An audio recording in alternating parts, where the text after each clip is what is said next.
This is a Film Stories original podcast.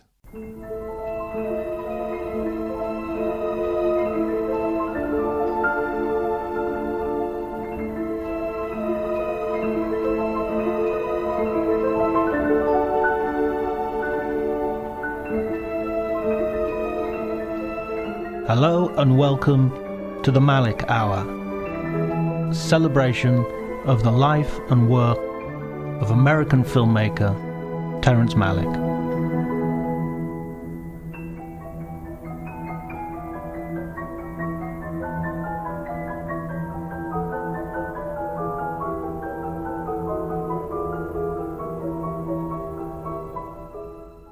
I'm very pleased to have with me today Ian Nathan, who is a writer, a prolific writer on film, and now a documentary filmmaker. And he's going to be talking about Days of Heaven. Thanks for joining me, Ian. Always a pleasure, John.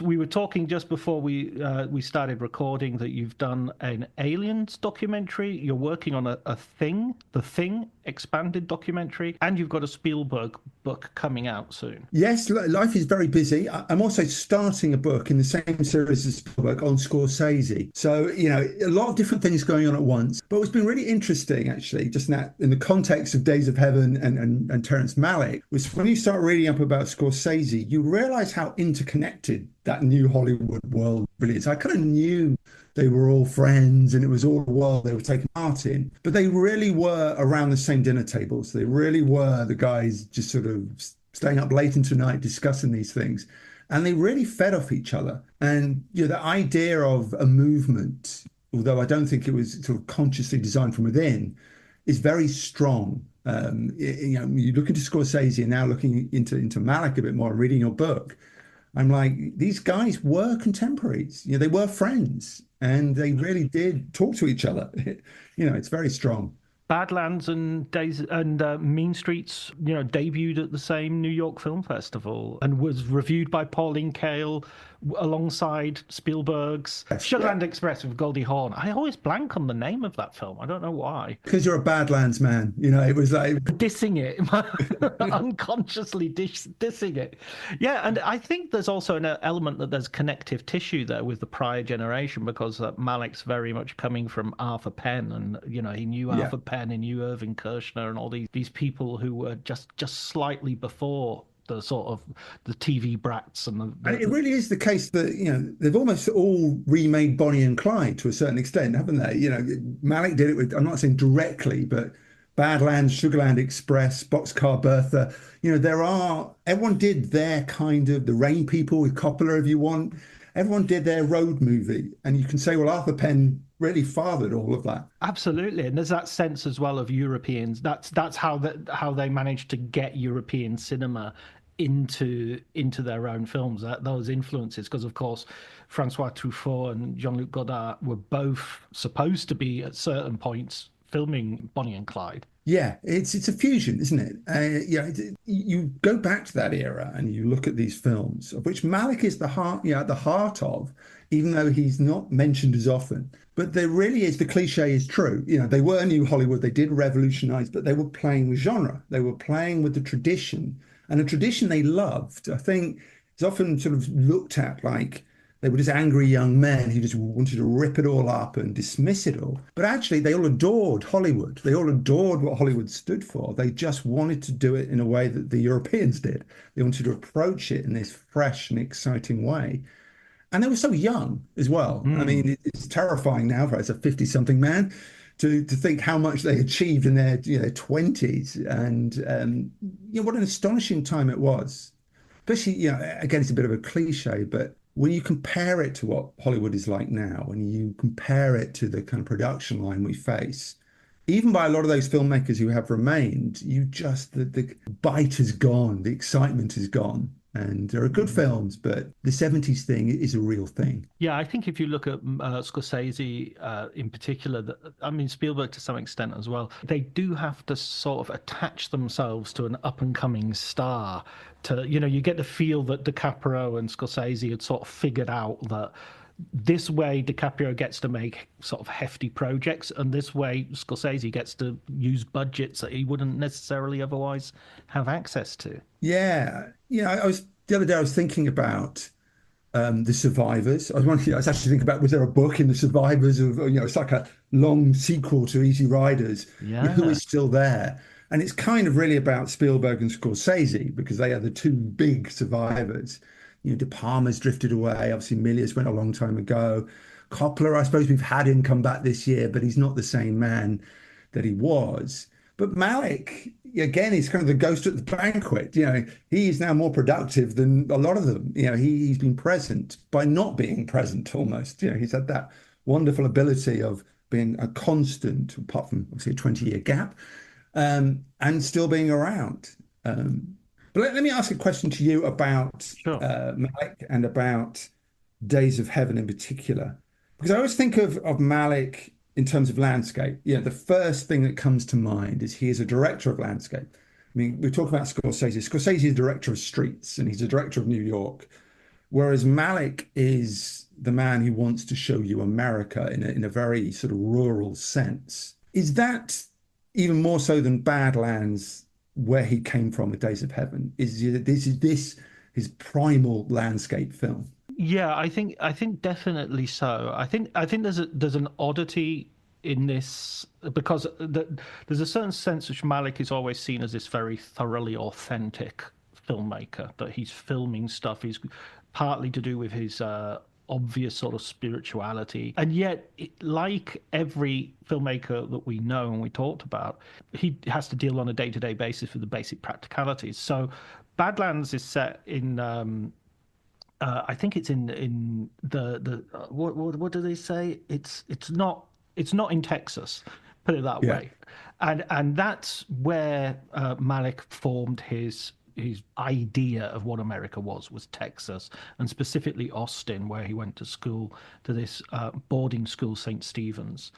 And it was in the middle of nowhere. There was a sort of a river ran through it, if you like. There was a river down below, and just fields stretched out. I've been to this school, and it's beautiful. It's a really gorgeous place. Now it's connected by the main road, and 20 minutes you're in downtown Austin. It's not, it doesn't have that. But it just didn't have that then. I don't think the river had been. There was bridges missing that are now there, and so he said that Days of Heaven was conceived here. This was where he had this idea, and he also during the summer he'd work the summers on the harvest, and he would drive combine harvesters, and he would do basic manual labor, and he loved listening to the voices of the people that he would meet, and he would meet basically people who couldn't get a job elsewhere, who were petty criminals or were very much on the edge or the margins of society.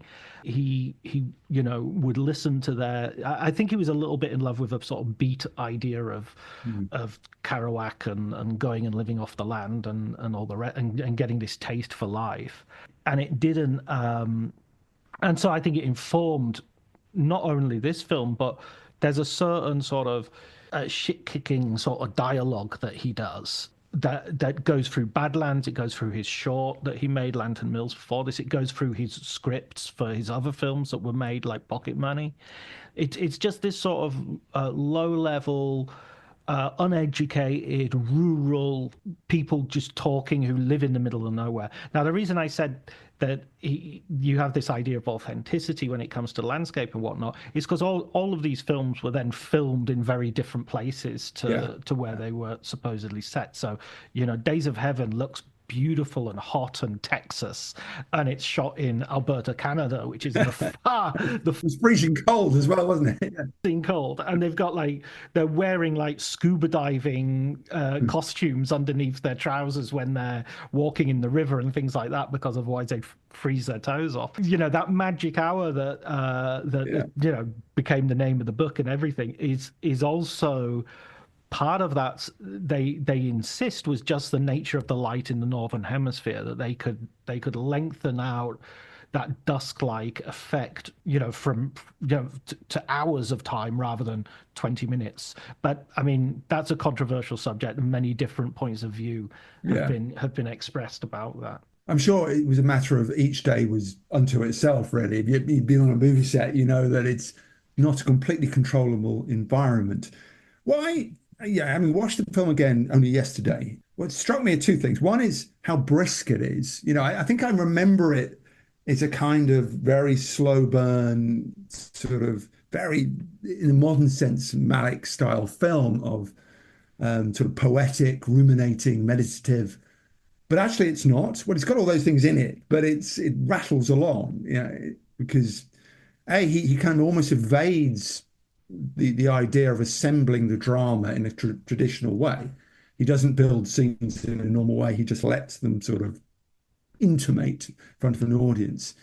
But at the same time, I was also aware of this kind of idea that I don't know whether Malick professes this, but I think he certainly expresses this of film is the way America mythologizes itself.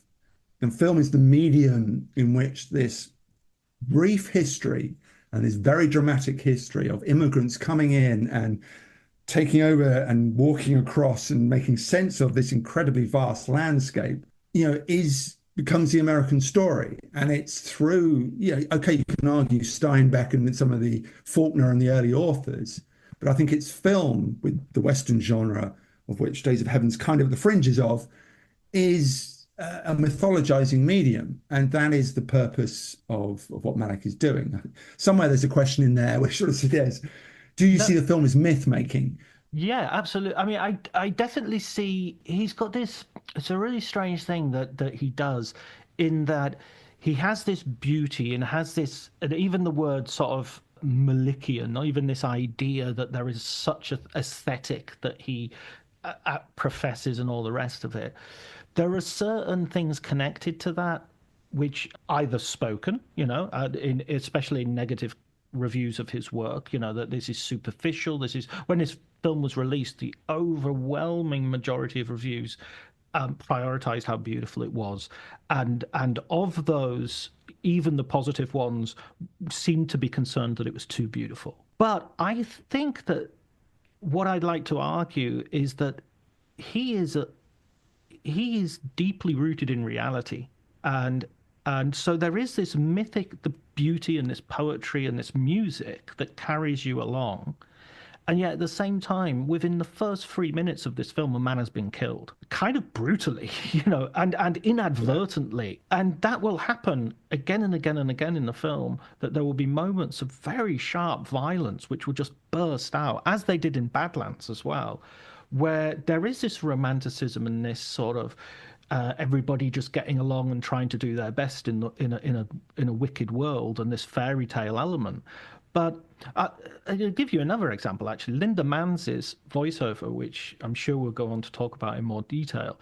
When you actually listen to what she's talking about, the very first time she has an extended monologue, she's talking about a description of hell. You know, people will be running around and on fire, and birds will all have their wings on fire. And you're sort of lulled by the way she's saying it, how poetic it is and how beautiful it is, that you know, you almost don't notice that what she's talking about is not heaven. She's talking about hell. And the background of this film, which he did originally sell to the studio as, I'm going to make my Western. And then he told his editor, Billy Weber, I've got money for the farming movie. So he's sort of already knows that he's playing the game, which incidentally, he sold the New World as as Romeo and Juliet meets Gladiator. And I always thought that was, you know, there's something in Malick, is this sort of like, oh, I don't know anything about anything, and he knows exactly what he's doing. You know, he's pressing those money buttons when he can. And so there's this reality behind the myth. There is a Western here, and that myth making that goes with the landscape.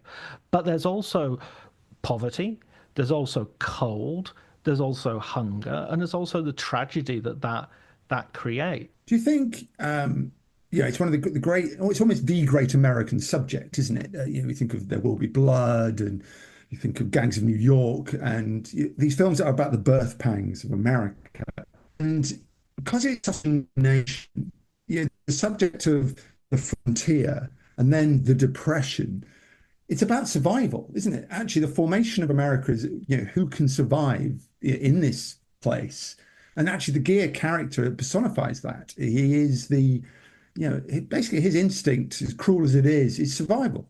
He sees an opportunity in the Sam Shepard character. He sees a chance to kind of live a bit longer because they're not thinking this is going to be, 50 years in the future. They're thinking, if I can get to next summer, it's a good thing. And of course, that is the story of America. And that is really, if we can take it a stage further, still going on. That kind of attitude and that sort of sensibility is still built into the DNA of the country. Absolutely. I mean, he's just trying to get ahead. And, it was, and the whole idea when you see those photographs right at the beginning, it's all not Walker Percy, that the photographer I mean, those brilliant photographs of the Depression. Walker Evans, those beautiful photographs that you have that are like Walker Evans photographs at the very beginning. And there's even pictures of like somebody jumping from one precipice to another. And and Linda Manns is sort of effortlessly joins those photographs as if she also is a documentary moment from this period in history. And then you get this. I always feel it's a very David Lynch moment because the use of the sound is so industrial and loud. It sounds like something Lynch would use in Elephant Man or Eraserhead. And of course, Lynch and Malick knew each other from the AFI, and because they have a mutual best friend in Jack Fisk. They and you just have this sort of level of sort of industrial brutality that you get. And yet it's also beautifully, they're in a bed making like flowers to sell. And when you talked about cinema earlier and myth making, the one use of cinema literally in the film is they show Charlie Chaplin's The Immigrant. And so you have that idea that this is pre-Depression. The Depression hasn't happened yet. The Depression's going to happen in about 10, 15 years. But even before the Depression, there is very, very poor people. And those very, very poor people can become very, very rich people very quickly. In the original script of the Days of Heaven, there was a scene in which the Sam Shepard character dreams of his father being diagnosed with some illness and sort of walking out to the river with rocks in his pockets to kill himself as a way of sort of, so I won't weigh down on the family. Yeah. So even the so-called exploiters of the poor, as Sam Shepard's character in a lesser film would be, even he's only one generation away from destitution and poverty. He's and the violence of acquiring what he has acquired. Because it's, they're not, I mean, where are we, 1916, isn't it? So we're not, the idea of the frontier in the West, and we're still kind of a little bit there. There's the Panhandle where the film is set, obviously, and civilization has got as far. We have the automobile and the train and the planes of the circus that signal civilization is making it. Yet at the same time, you can feel we're at the edge of something still. It's not an entirely tamed country. Oh, absolutely. And you're utterly dependent on nature. Nature is going to live with, is going to do things to you.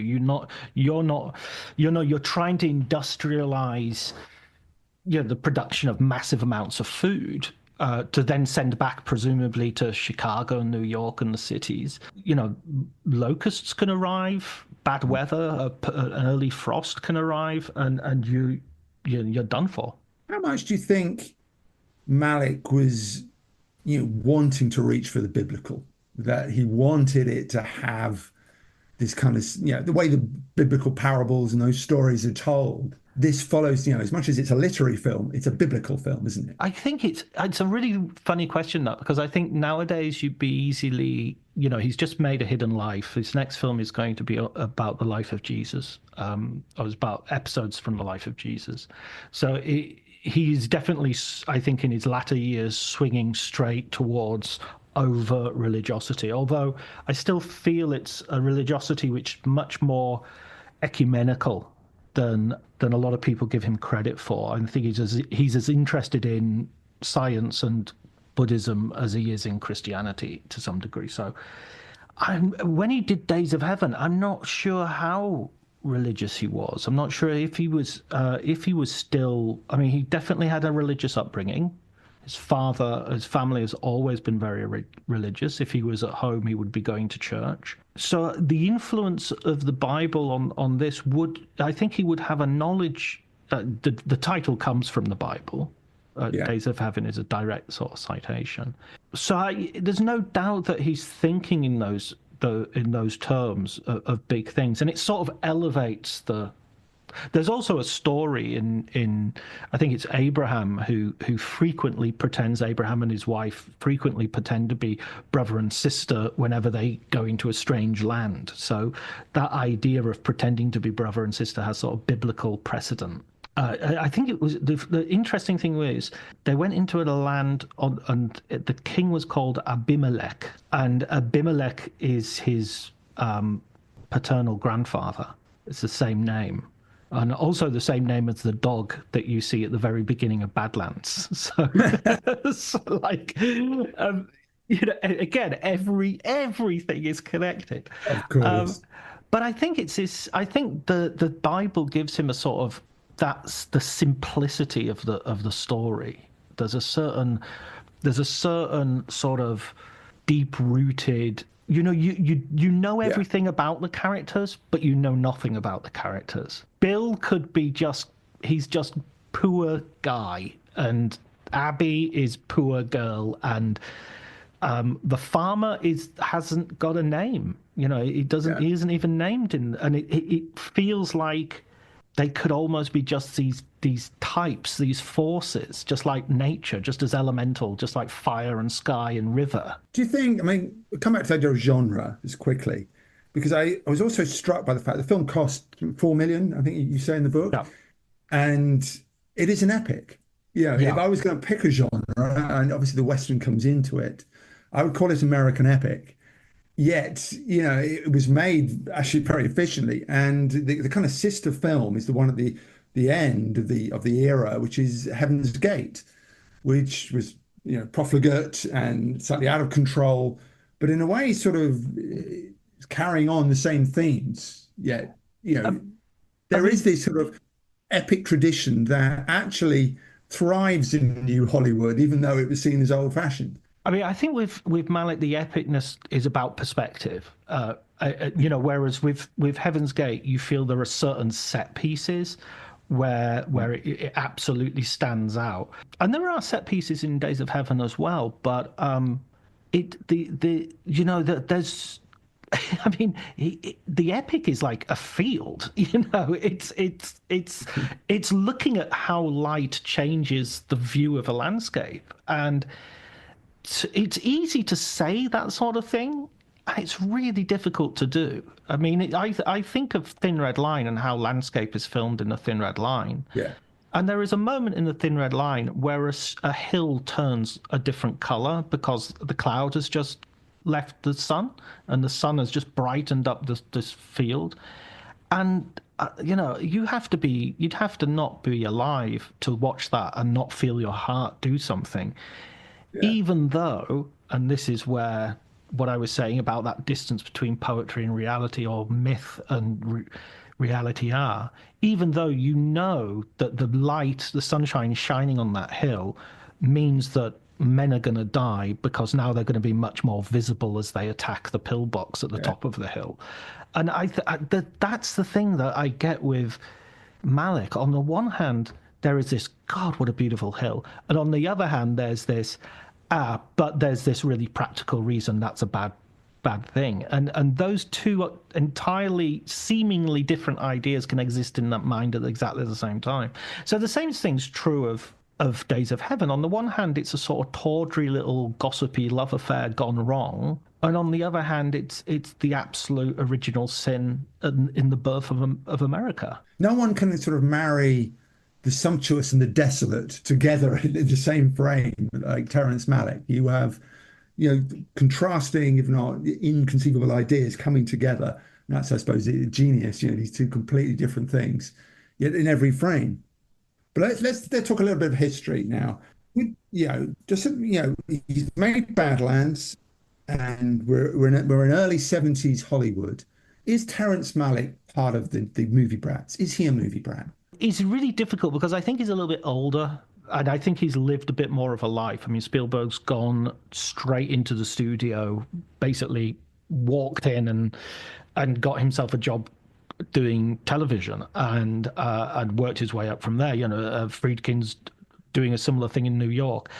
I think Malick he's gone and he's tried to have several lives before he decided on a film. He's tried to do the academic, brilliant student, brilliant. I mean, I talked to one guy who was a really interesting, a guy who worked with Malick, and he said, you have to understand that Terry's IQ is genius level IQ. And it's like somebody who is like 2 meters tall. It's like somebody who is like 7 feet, like basketball tall. It's really difficult for him to sort of keep bending over so you can understand what he's thinking and what he's dealing with. And so I think that he could do philosophy, but he sort of just found himself unable to deal with some of the old fuddy-duddies that he would have had to deal with. And I think in the end, he just thought it wasn't fun. Then he went and did journalism, and he had a great time doing that, but he couldn't do deadlines. As you can imagine, deadlines are not exactly conducive to his way of thinking. Then he found, he had a really good friend who introduced him to George Stevens Jr. and the idea of the AFI, who works on Jacob Brackman, who works on Days of Heaven. He worked on Badlands as well to some degree. He's a bit of a writer. He wrote, what's that, King of Marvin Gardens and... He was also Carly Simon's lyricist, so he sort of has a foot in both worlds of both music industry and so when Malick goes to Hollywood, he's this thing of like being very new to the world, not knowing anything about it, but also he has all these connections already. He's married to Jill Jakes, or he marries her very soon after. Jill Jakes worked with Arthur Penn. Arthur Penn actually pays. They use Arthur Penn's apartment for their marital reception, so they're very close with the Penns, and they go and see him filming Little Big Man, and so he has all these introductions. When he's with the AFI, that very first year of the conservatory, George Stevens Jr. just loves him, and this is something which goes all the way through Malick's life. He wins really powerful people over to him almost immediately. The reason he got a job at the New Yorker was because the guy who edited the New Yorker just fell in love with him. Just went, oh, this guy's amazing. Wallace Shawn, isn't it? Wallace Shawn at the time? It's Wallace Shawn's dad. Yeah. Okay. Yeah. Wallace Shawn's the actor from The Princess Bride who says, inconceivable, I don't even think you know what that means. Or he keeps using inconceivable as, yeah. And by the way, it was Wallace Shawn on this, on Days of Heaven, who made a very good suggestion on the script, which was don't have the farmer be an old man, have him be... Because the idea was that he was going to be an old man, and that makes the idea of the plot against him more sort of, there's no sexual attraction, I'm just marrying him for his money, and then sooner or later this guy's just going to die. But the idea of making him a young man who's got some sort of tuberculosis and has one foot on a banana peel, the other on a roller skate, as a character says in the so to answer your question, when he goes to Hollywood, he's kind of overleapt the whole movie brats moment, because he's already writing films. He's already got scripts going. He's already friends with just loads of people. And I mean, to the extent that a friend of his from school comes up to California and Terry sort of shows him around. And Terry says, and this guy says, I need some money. He says, oh, why don't you write a script? And basically, within like a number of 4 weeks and 5 parties, he's introduced him to enough people that this guy ends up writing a script and making a film and making some money. And he's just effortlessly done that. It's not, he's not even. So there's an ease to Malick's maneuvering at this point, which is which is kind of staggering given his reputation as this sort of recluse who doesn't want to, which is just totally wrong. Yeah, what's the converse of that? I mean, obviously he's very personable and he's made a relatively hit film with Badlands. What is the studio's attitude toward him at this point in time? And where are they at? Are they now kind of, we've got to bring in the unusual stuff, we've got to bring in the radicals, we've got to rethink this whole model? I mean, Charlie Bloodhorn loves him, doesn't he? He's the head of Paramount. I mean, he was a very excitable character at the best of times anyway, Polish immigrant, and Charlie Bloodhorn doesn't love him until after Days of Heaven. Right. Okay. It's when he sees Days of Heaven, he gives him a blank check. He literally says, "You can make whatever you want to make," which is possibly why he doesn't make anything for 20 years. There's a really good. Don't tell anybody they can do anything, because anything and nothing look very similar. I think what happened was that Paramount want new material and they want prestige stuff. They don't want. They've got stuff that's making money, but they haven't got anything prestigious. They see in Bert Schneider a way in to this kind of material. So Bert and his brother want to work with Malick. Bert had produced Easy Rider, hadn't he? Yeah, exactly. He's produced Easy Rider. He's another one of the godfathers of the generation. Easy Rider's Raging Bulls is essentially his story of his sort of going up and then coming down again. Yeah, I mean, he's a very charismatic man. He goes really hard into radical left politics and the Black Power movement, and he's involved with lots of crazy stuff. And in fact, he wins an Oscar for the documentary, the anti-Vietnam documentary. I think it's called Hearts and Minds. And he gets up on the stage in this white tuxedo and reads a letter from the North Vietnamese Peace Committee.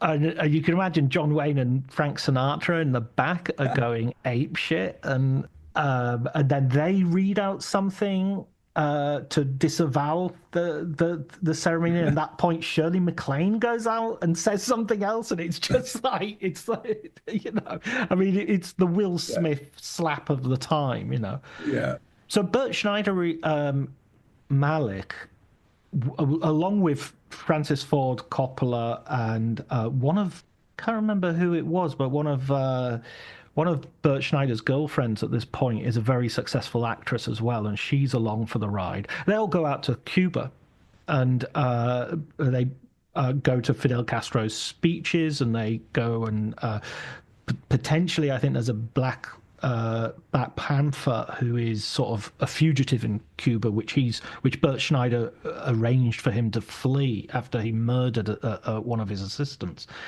Not a very nice episode in the Black Panther history. And basically, it's one of those conversations of, I want you to what's your next project? I'll help you make it. Now, Bert Schneider put his own house on the as part of the contract. He made himself personally liable for the film. It's a relatively low budget, as you said. I don't think anybody would say that any of Malick's films were easy shoots. He always seemed to go a bit beyond, over time, certainly, over budget to a degree, but that often happened in post.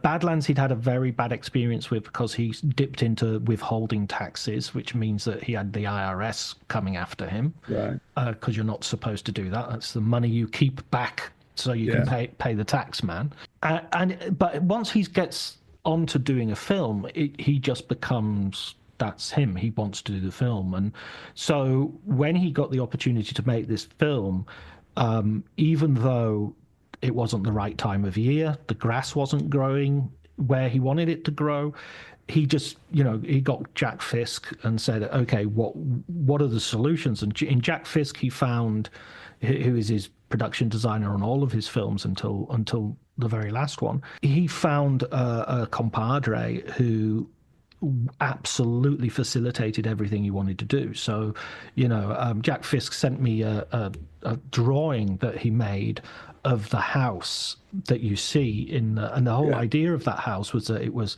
slightly based on an Edward Hopper house painting as well, but it's like the house you'd see in New England on the coast that's looking out it's like a fairy tale, isn't it? It's sort of stuck in the middle of this field, as you're saying. Yeah, exactly. And it doesn't like a farmhouse. It doesn't. It's very Victorian and absolutely. And it even has this like widow's walk sort of terrace where you're supposed to, it's for a sailor's wife to look out to see if the husband's ship is returning, and of course it's surrounded by this sea of grass and land.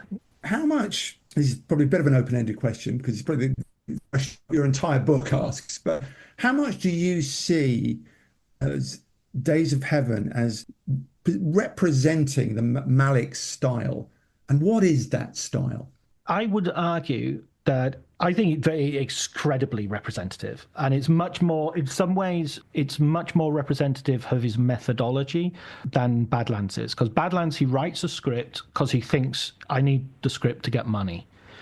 And he's surprised that nobody reads the script. Everybody just is interested in where did you get the rest of the money from? And it's sort of like, if so-and-so trusts you, then I'll trust you.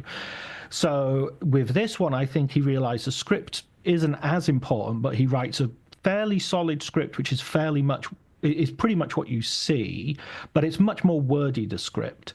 And when he starts making the film, almost immediately he starts getting rid of lines, and he's not particularly happy with the actors that he has. That's one of the first things.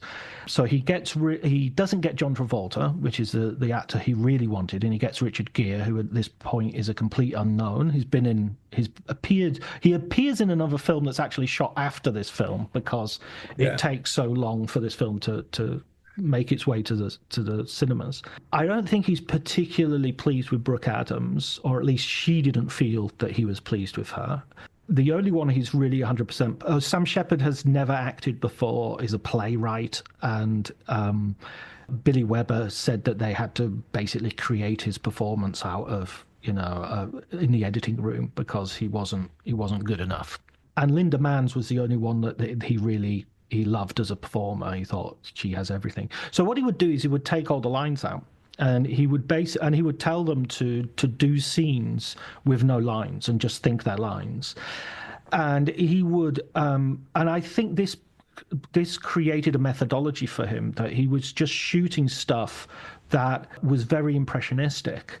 And he did this for the whole shoot, and then he would do pickup shoots. And while he was doing this, he had a second unit down, I think it was in Missouri or Wisconsin, or it was in another part of the country, totally another part. And they had a shot list, and they went out and they basically shot lots of nature thing, with water rippling over a pond and a bird taking flight, or a murmuration of starlings or whatever. And they would go and much of that is in the film. Lots of that is in the film. And this methodology of having a second unit going and doing nature stuff while he does one stuff, throwing the script out quite early on, concentrating on light rather than scenes, concentrating on moments rather than characters necessarily. And then in the post-production and the editing process, and in particular in the recording of the voiceover, then you have the place where the film is made, especially with the choosing of Now, I'm saying this as if this methodology is something he's very confidently decided on. It isn't. This is a series of disasters. This is him not having confidence in what he's doing. He's going through a divorce. He's feeling increasingly isolated. He doesn't think the crew respect him. He doesn't think he has a cinematographer who's really absolutely on the same page as him, Nestor Almandaros, who is a Spanish cinematographer who's worked with Truffaut and Roma, and is this really amazing cinematographer. But he times out. He has to go off and film. He has a deal with Truffaut. He has to go, and Haskell Wexler comes in, who is very much Bert Schneider's guy, and he comes in to sort of crack the whip and get things moving again. And when he gets into the the editing suite and he looks at his assembly cut, which is its long cut of everything put together, he thinks, I've cut out so many lines, no one's going to be able to understand this. The story isn't there. And then they have a really trouble working out how to, so they go through various solutions of, maybe it can be diary entries, maybe it can be letters between two people, the two girls, Linda Manz and her friend. And it's only on the last night of Linda Manz being in Los Angeles, because she's supposed to be flying back the next day, that has a recording session with Terry in a sort of like a flat top tape deck, and it's not even in the studio, and she starts telling him this story of revelations, which the woman she was staying with the night before told her, because she was a minor at the time and she had to have a chaperone. It's kind of rather Christian woman she ended up staying with in LA, wasn't it? Exactly, and she was saying, the Bible every night, and exactly, and she said, they said this thing, and they're all going to go down to the thing, and if you listen to it that's the actual cassette recording. That it's not like they did re-record it, because you can tell the audio is a different quality to the other audio. But it works, doesn't it? Because it's like it's her thoughts. It's removed from the environment. It's her recollections almost from some future place. She's looking back, and so it's got that interior quality to it. By chance, maybe, but it's. And I just want to hone in a little bit here, because voiceover is a fascinating thing. And I'm looking into Scorsese at the moment. There's a lot of voiceover, but yet voiceover is a cheat in filmic terms. Voiceover is anti-film. You're meant to show, don't tell. Whereas by definition, voiceover tells, and it's often seen as a quick fix to problem narratives, all those things. It's got a very bad reputation.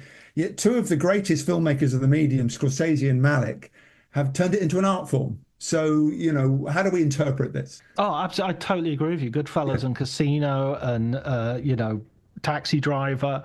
Absolutely. I think that's, Apocalypse Now has some of the best, voiceover ever. I totally agree. And I think there's a thing that when voiceover is used for exposition, then it is, there is a sense of the original Blade Runner, when he's sort of trying to say how I got from A to B. Androids don't have photographs either. What was he doing with photographs? I better have a look at the photographs. I knew the lingo every good cop did. Exactly. Sushi, my wife used to call me cold fish, which is funny because it shows that in the 1980s people had to be, sushi had to be explained to the audience because it wasn't necessarily taken. But the thing about Badlands, which is scripted with voiceover, Days of Heaven isn't scripted with voiceover, and when the voiceover comes in, it is supposed to be saving the film, but he uses the voiceover not as exposition, but there is very bare bits of exposition in there, she loved the farmer, which Linda says at one point.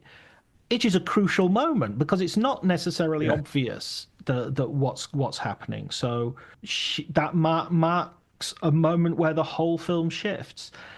Those moments were apparently done by basically showing Linda Manz the film and the scene and saying what happens in this part of the film. And she just explained it in her own words, and that's what you get as a voiceover. She loves the farmer. There was there's no bad in him. There's one line that they did write for her, which I love, which is, there was no bad in him. You give him a flower, he'd keep it forever. And she's supposed to be from Chicago, but she has this broad New York voice. It's she's extraordinary, Linda Manz, isn't she? I think Malick says it, and you quote in the book that she was the heart of the film. In the edit, he just said, concentrate on her. She is the storyteller. She is the kind of presence. I'm not quite sure of America, of something greater than the rest of the characters, because they're kind of elusive. These three young, beautiful people. And, it's hilarious to kind of hear Malick's view that neither Sam Shepard, Richard Gere, nor Brooke Adams were any good at what they could do, yet they're three wonderful actors. Yet it's the naturalistic young girl who he adores and who carries the film. I think that's the key. I think that he sees accident as the best thing he can do. He sees accident, he sees the unrehearsed. I think and this is why I was going back to process and methodology. You know, one of the books about Malick is called Rehearsing the Unexpected, and I think that really goes. Carlo Hinterman and his collaborators, they wrote that book, which is a really beautiful sort of oral history of the making of various of the films. I think that's a really good title because I think that's his method.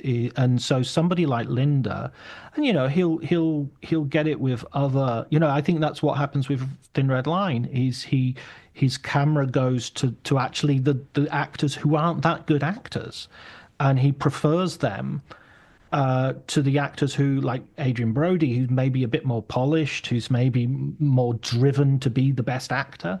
And he's like, well, no, Jim Caviezel, who is, has already been in films, but he was in Wyatt Earp before Thin Red Line in '96.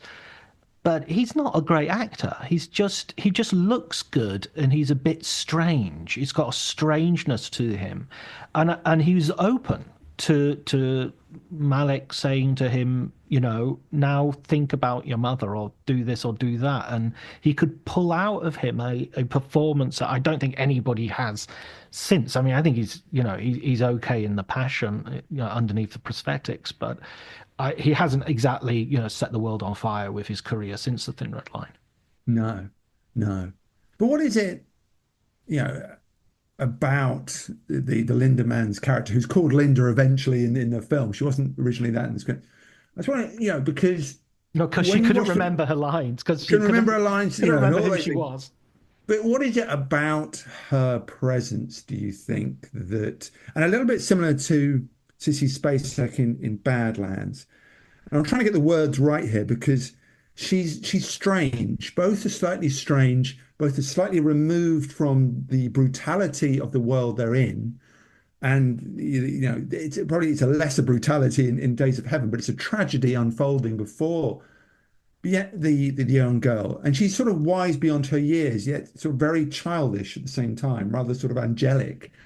What is it that Malick likes about that trope, that idea of the floating female voice? And it becomes, and Jim Caviezel in Thin Red Line carries on the idea with the idea in a male format, but slightly removed characters from the drama.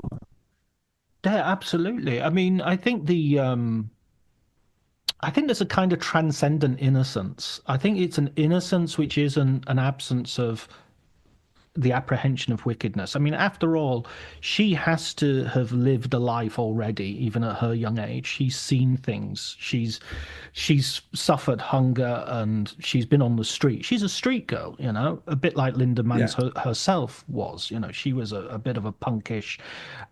She turned up on the set, and the first things she said to Brooke Adams were, "Have you got any grass?" It wasn't exactly, the children are coming. We better be careful around her. It's like she was, she was a very funny but a right royal pain in the arse, according to Brooke Adams. And they said, and so I think there's this sort of lived-in innocence that even though she's had this experience and everything, she's still managed to retain a genuine goodness. And she is also, I think, from the point of view of the film, she's also the future. She's the person who is going to live into, when you get to the end of the film, obviously the two male characters are dead. Abby is off to a life that you don't even really understand. I kind of think Abby has a similar sort of trajectory to Sissy Spacek in Badlands, where she seems to be forgiven for her crimes with a lot of hard looks, maybe. But by the looks of her, she's inherited her husband's money. She's well dressed. She's got money to travel, and I get a feeling she's been paid off by the family, or she's, or is there a family even? So it's Linda Manns who is really the only survivor continuing that journey. She's the one who's going to become America now. Can I talk about inspiration? behind the film, behind Malick? How does he use inspiration? I mean, while he's very much a filmmaker unto himself with an emergent style that very few directors can match, I still got a sense of East of Eden. I got a sense of Giant. I got a sense of John Ford. The grand tradition that these young filmmakers still adored. Plus, obviously, literary stuff. Steinbeck, Thomas Hardy is mentioned. You say Brooke Adams very much saw it as a Thomas Hardy story. Faulkner, that sort of literary generation, and of course, as we've already talked about, the Bible. So, what are the key influences on Days of Heaven in particular?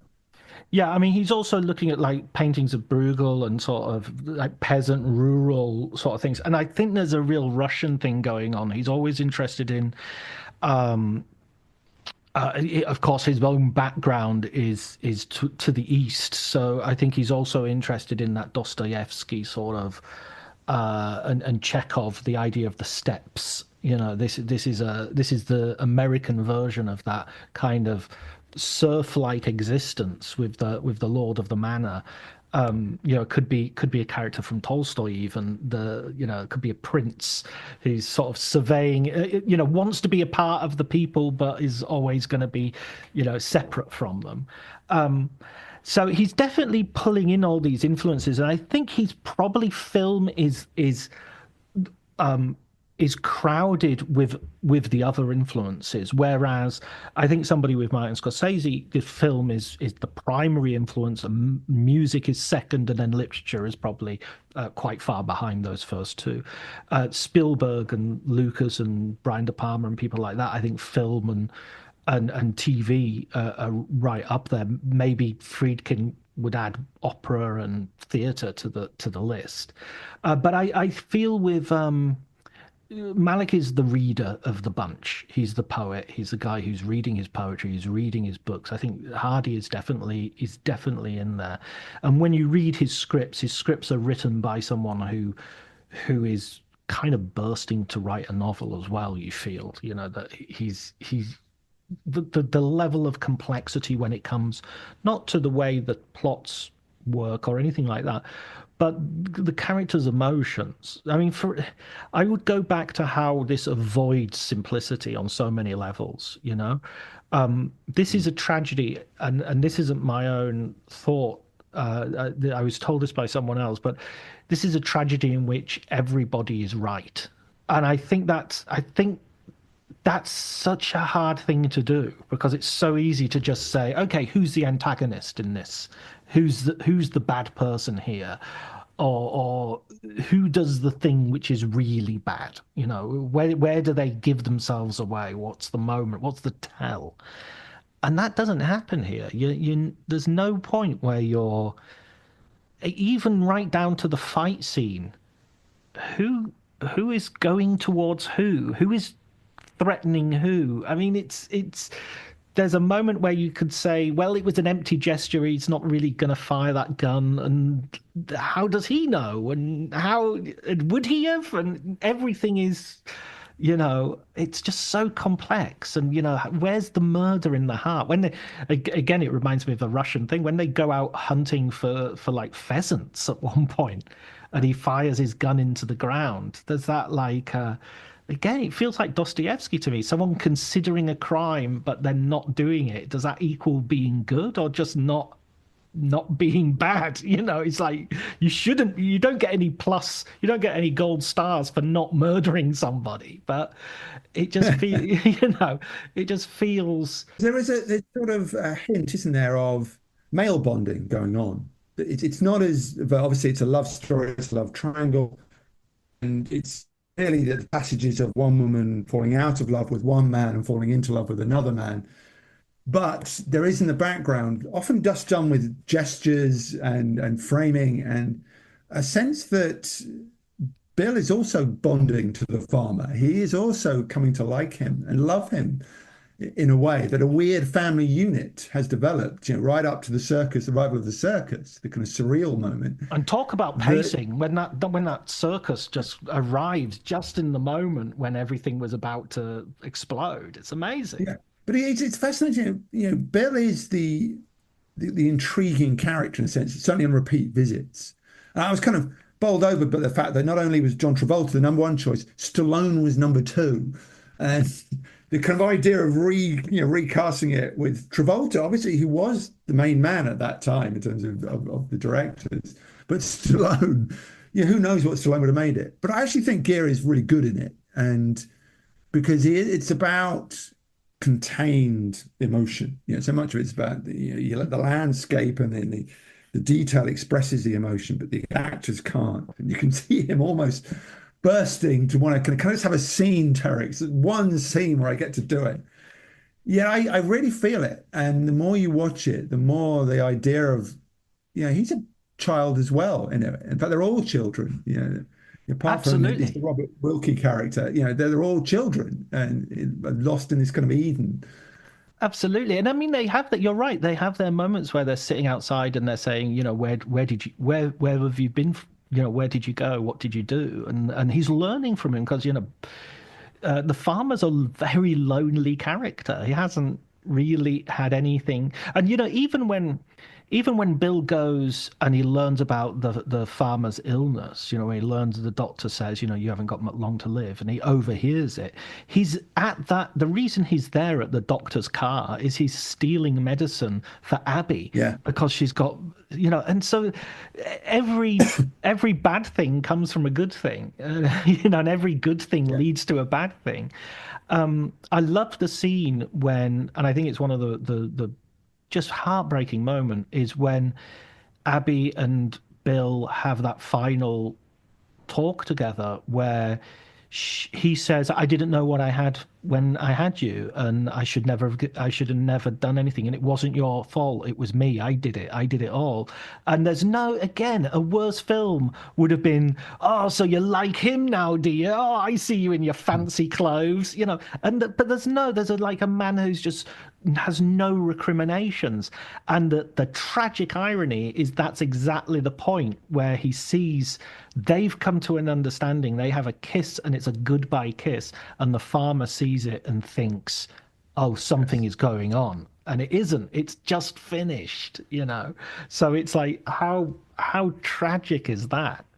That's where you feel the kind of the movements of classic drama. Although they're very sort of subsumed into the beauty of the film, they are there. That's classic irony. Ideas, you're right, the ironic reversals and the classic, human touch of, you never know how much you love something until you lose it. And you are the one that's given her away. It's all your plan. And so that's it. Each character has their own tragedy, and that's very Shakespearean. Yeah, absolutely. And it has, there's no, there's that classical irony, but there's no winking irony. There's no postmodernism here. This is absolutely, this is what goes with myth, I think. And this is what some of our more recent filmmakers, don't want to do, and perhaps are even incapable of doing. And maybe as an audience, we don't want to see it. But then they're incapable of showing these kinds of passions seriously, and this is not a sentimental movie. This is not a movie. Oh, no, it's anti-sentiment. You get I guess we should talk a little bit as well about I said this film doesn't really have set pieces, but it does have one major set piece, which is the locusts, then the fire, and also the biblical plagues that are brought upon them. Within like a few minutes, we go from one biblical plague to another. Yeah, and in terms of just Malick's gift for spectacle. Yeah, I think we often talk about him in terms of this kind of poetic way he shoots and edits and sort of interprets narrative, but he's capable of just breathtaking stuff. He's great just putting you in front of the camera and just showing you scale and action, if you want, in great kind of power. I think it's in your book that you talk about what they did with the locusts.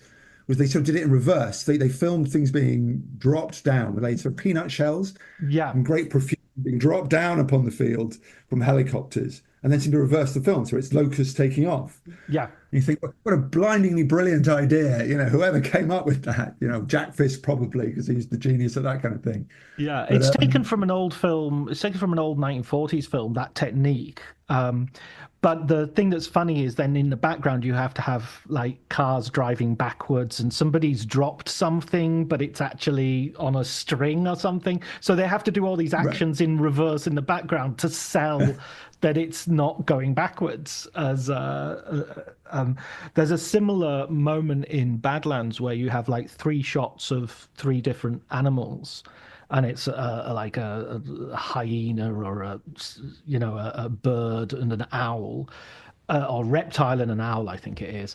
And two of them were just like stuffed things that Jack Fisk had in his car, and he just put them out on a field and filmed them. And then the last one was an actual owl, and it just turns its head at the last moment. And if you didn't have that motion, you would start thinking, why is he filming these stuffed animals? But because that owl turns its head, it's like, oh yeah, they're all real animals,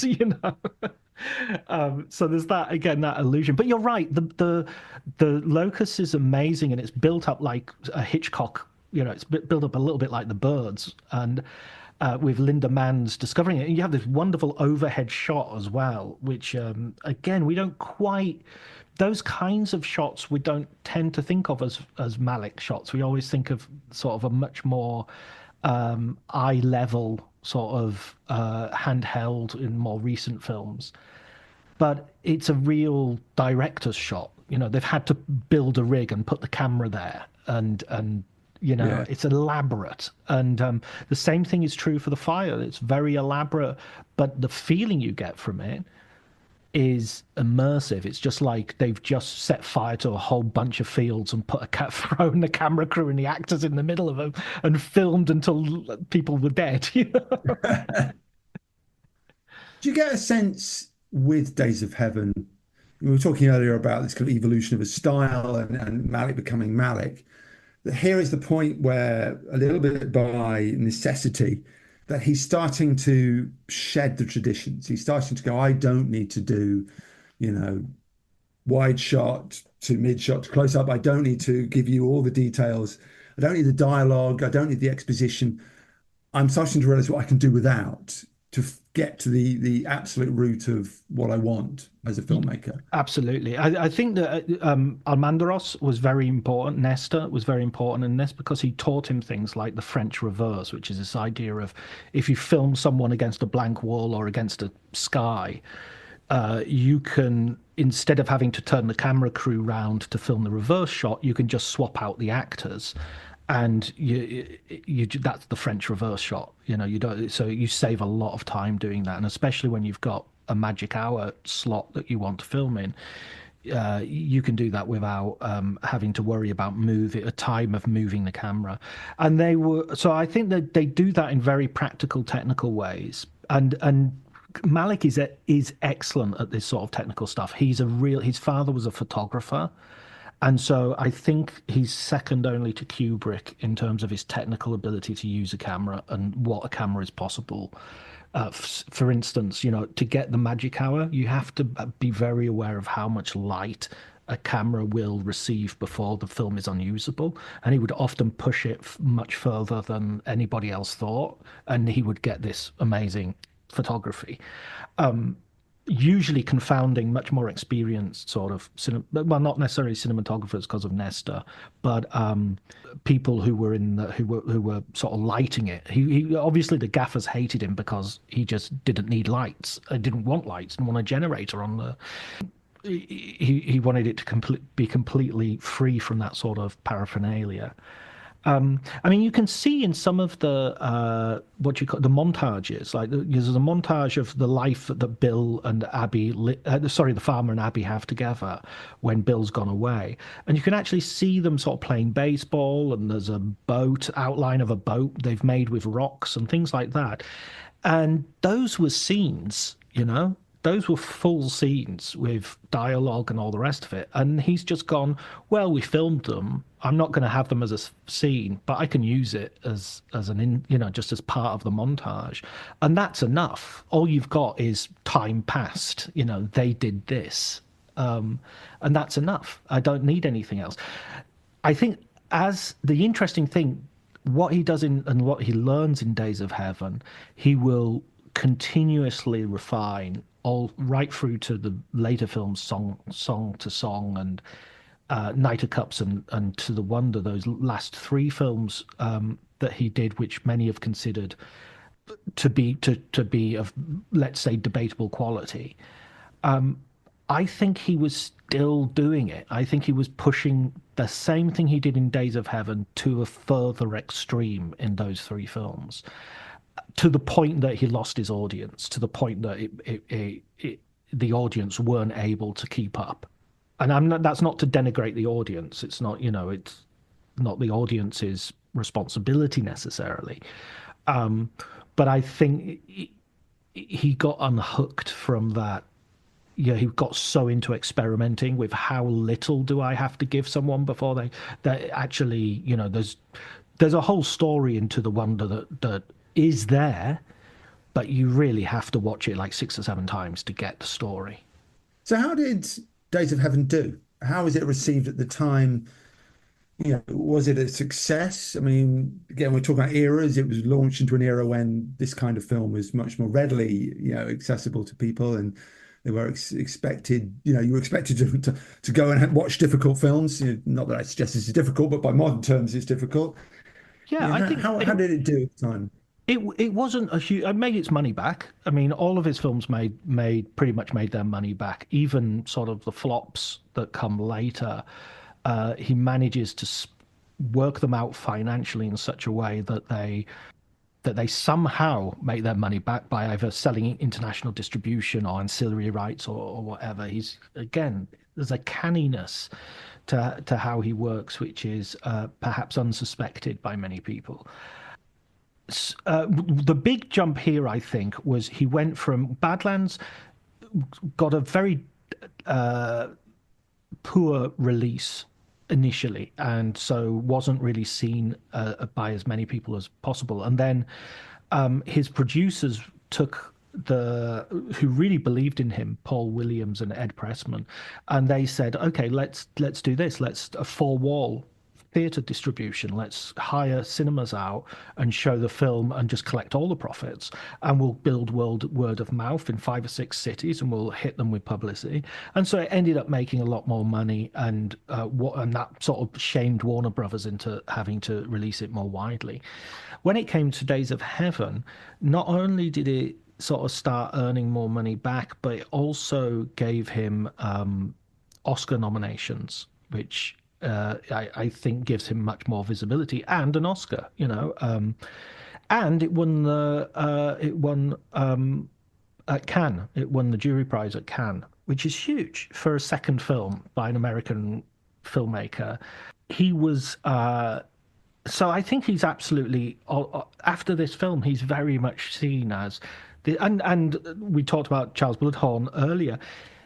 He loves him. I mean, he literally gives him a wing of the studio and says, "You should anything you want to do next." And he's all of Malick's staff are put on salary. He has Billy Weber is on salary now, and they have special effects people getting paid, and I mean, Charlie Bloodhorn says the fatal words of, "I don't care if you never make $1 for me. I want to make movies with you," And I say again, don't say that, Charlie. It's not how this game works, man. I mean, even if that's what you want, don't say it, because that's the wrong thing to tell an artist. Tell the artist, give them constraints, and then they'll react better, I think. And then, of course, he... and I mean, like the music by Ennio Morricone, which, of course, there's some beautiful found music in here, but I think the winner of the music was Giorgio Moroder for Midnight Express. It was Midnight Cowboy, wasn't it? No, Midnight Express. Yeah, Alan Parker film. Yeah. And it's sort of like... Yeah, why didn't you give Ennio Morricone the it's this music is now used in Cannes as the introduction to every film. So it's like it's almost the music that now means cinema. It's Yeah. So it kind of, it is the great sort of Malick conundrum, certainly the first half of his career, is he reaches a point where he has established his career. He has done two excellent films. The critical community are coming round, but they're not quite there yet. There's a suspicion, there's something elusive there, but they're kind of working at it. yeah. He is successful. His films are, breaking even, begin to make money. It's the point where, Spielberg's off doing Jaws, Scorsese's making Taxi Driver, The Godfather is filtering through the system. So all his peers or the next generation are breaking out and becoming very, very successful men. Yet Terrence Malick has a hiatus of 20 years. It's the kind of what happened? Why did you not seize that moment and keep going? And why did we have to wait so long for the Thin Red Line?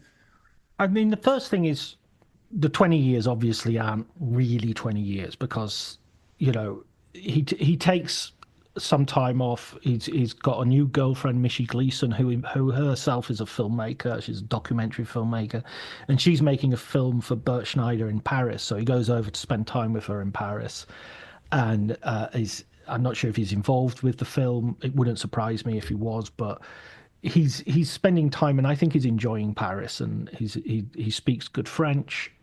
He enjoys the city, and he's just kind of recovering. He has several projects that he's got lined up. Like any director, he'll have like 4 or 5 possible things moving, and which one gets the green light, who knows.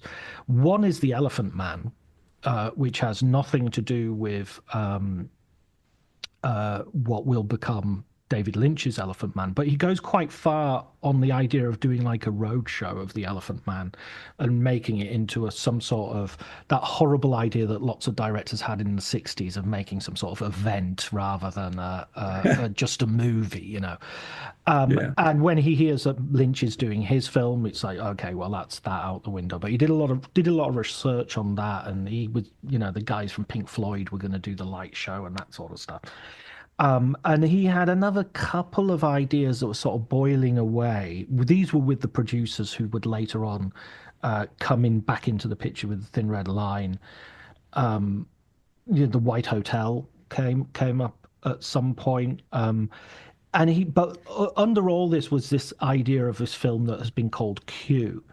Now, this title has been somewhat disputed because he'd always use a letter for as a sort of code name for projects anyway. Especially later on, there's, I think To the Wonder was called K for a long time. But it was essentially a version of the Tree of Life, which would involve a sort of mythic beginning of a universe, the Big Bang, the creation of life on our planet, and then it would go into some sort of story, and then it would go to the end of the universe. That was that sort of basic structure which we see in the Tree of Life was down. And he had like the guy who just finished Star Trek: The Motion Picture, Richard Wilson, was a big special effects guy. He had him on the payroll. He said it was the biggest disappointment of his life when that film didn't take off because it was such a fascinating idea. He sent off people around the world to film. Now he had the budget for it. Instead of sending someone to Wisconsin or to Missouri to do these shots, he could say, right, I want Barrier Reef. I want this particular fish. I want this volcanic eruption in Etna. And he'd send these guys off and they'd come back with this amazing footage. And all he had to do was come up with a story that would tie it all together and create this thing. And basically to cut a long story short, he never came up with that story. It was going to be set in the First World War and have something to do with his grandparents. It was going to have something to do with the massacre that was the original reason for the diaspora, for the people from Persia, where his family originally originated from. There was talk of it being about his great grandparents, who was a guy who was a sort of liberation leader and a bandit. And he just couldn't quite get onto a story that was interesting enough for him or practical, and that tied into this fascination he had with origins and with the start of all things, of all life. And that ambitious, 2001 A Space Odyssey style of thing that he was thinking of. And so the next 20 years was spent script doctoring and walking around Europe and reading a lot and spending a lot of time doing ornithology and falling in and out of love, getting married, having a family. Some people say he became a hairdresser in this time, but I've not. I do remember when I was in Empire that story, because at that point we weren't even positive what he looked like anymore. Yeah. And so there was this kind of like, we were going to do this whole story about, have you seen Terrence Malick? Have you had your hair cut by him? And then Neon existed at the time, and they were going to do a cover which was just a kind of like a bit of sort of foil mirroring with the headline, "Are you Terrence Malick?" That was the kind of ongoing joke, just as the Thin Red Line finally arrived and he re-emerged. But I mean, there were all these. I mean, the Thin Red Line then took like 2 or 3 years to go from from the book and the script to the finished product. But I mean, you look at, say, the gap between Star Wars and The Phantom Menace, and the idea of somebody sort of disappearing and then coming back again. It doesn't feel that as long as it did. It feels much longer now. It felt longer then. I think because of the idea that I first encountered Terrence Malick watching Moviedrome, the Alex Cox series, and they did Badlands, and I think Days of Heaven turned up in a sort of Channel 4 series that was just about cinematography. And when Alex Cox did his introduction about Badlands, he basically said, no one knows who this guy is. No one knows what he's done. Maybe he's dead on drugs. Maybe maybe he just hates Hollywood. And if he does, good luck to him. I totally understand it. But there was no sense that he was coming back, or he was, he'd gone, and that was it. He created 2 amazing films, and he was out of it. So I think that was the main thing. It wasn't like nowadays Steven Soderbergh, retires on Monday and is back with 3 films on Friday. I don't believe it for a second. I don't believe Tarantino will finish at his 10th film either. I just don't. I don't think they have the willpower. But Malick's willpower was not only disappearing for 20 years when he didn't want to do anything, because there was plenty of people, including Mike Medavoy, his old agent, who had studios under his. Just think about this. Terrence Malick hasn't given an interview since 1978. How many people in this industry at that level getting money for making films can just say, I'm not giving any more interviews, that's that, and get away with it? I mean, I can't think of anybody else. Yeah. To that level. Yeah. Can you imagine not George Lucas, well, even George Lucas, but even George Clooney, or someone who's massively famous, doesn't have to do social media, can limit his interviews, but the idea that he would just say, I'm not doing any interviews for wolves, Yeah. Your film will disappear. Even Spielberg now, he will, he's not a guaranteed hit. He will have to, on whatever level he controls, promote his films. He will have to do television appearances. He will have to do the making ofs, and he will have to do probably New York Times and the big sort of media outlets. But to not do anything and to make it a policy of, this is what I'm not as a filmmaker and artist. I'm not going to go on the record on any, not just in terms of promotion, but in terms of finding. In terms of relaying your legacy to people, he's unwilling to do that, in the sense that I think Scorsese is very conscious of, that he wants to have it down on the record, and Tarantino's like that. I'm going to tell my own story, whereas Malick is just happy to let people like you and me kind of feed off him and try and interpret him, and try and get there because he creates this wonderful vacuum that your book thankfully is helping to fill. Just bring it to a conclusion. Let's bring it to a conclusion. Where do you think? Well, can you hear me? Yeah, I can hear you. Okay. I'm just taking my camera off. Okay. Just where do you think Days of Heaven stands in terms of the Malick canon? If I came to you and said I've never watched a Malick film, I'm interested in Days of Heaven. Would you say this was the film you have to start with? Where does it stand? That's tough. I mean, I think you can go chronologically with Malick, and you're pretty much every film is great and you see the development. I think Badlands is one of the best debuts ever, and it could be his best movie. Days of Heaven is one of the best second movies ever and could be his best movie, and so on and so forth. It's almost like if you were to say, I'm only going to watch one Badlands movie. I'm only going to watch one Malick movie ever. Days of Heaven might be the one I would point you towards because I think it's just purely Malick. Yeah. It couldn't have been made by anybody else.